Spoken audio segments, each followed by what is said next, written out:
दरअसल यह किला राजस्थान के अलवर जिले में स्थित है और इस किले का निर्माण राजा माधो सिंह प्रथम ने 1573 ईस्वी में करवाया था। भानगढ़ के बारे में कहा जाता है कि प्राचीन समय में यहाँ एक बेहद खूबसूरत राजकुमारी रहती थी जिसका नाम रत्नावती था। उसकी खूबसूरती के चर्चे हर जगह हो रहे थे जिस कारण हर कोई उन्हें देखना चाहता था। रत्नावती के विवाह की बातें चल रही थीं कि एक दिन राजकुमारी रत्नावती अपनी सहेलियों के साथ भानगढ़ के बाजार में घूमने के लिए निकली थी कि तभी एक तांत्रिक की नजर उस पर पड़ी जिसका नाम सिंधिया सेवड़ा था। वह तांत्रिक चुपके से राजकुमारी का पीछा करने लगा। राजकुमारी पूरे बाजार में घूम रही थी, कभी कपड़ों की दुकान पर तो कभी चूड़ियों की दुकान पर। वह राजकुमारी को एकटक निगाहों से देखे ही जा रहा था, जैसे मानो उसने किसी अप्सरा को देख लिया हो।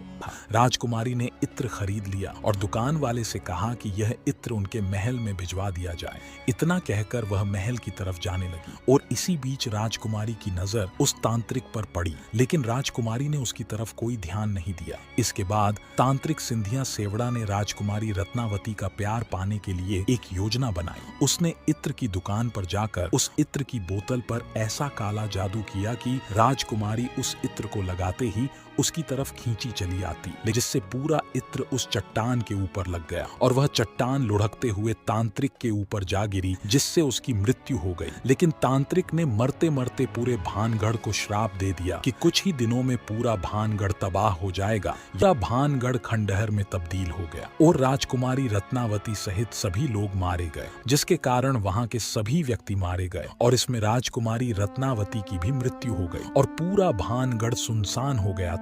इसीलिए लोग कहते हैं कि वहां पर मारे गए लोगों की आत्माएं अभी भी वहां पर भटकती हैं। इसीलिए भानगढ़ किले को भूतहा किला भी कहा जाता है। इस किले की भूतिया कहानियों का खौफ इतना है कि सरकारी निर्देशानुसार सूर्यास्त के बाद इस किले में किसी भी व्यक्ति के जाने पर मनाही है। भानगढ़ के किले के बारे में इतनी कहानियां हैं कि इसे अब भूतों का गढ़ कहा जाने लगा है।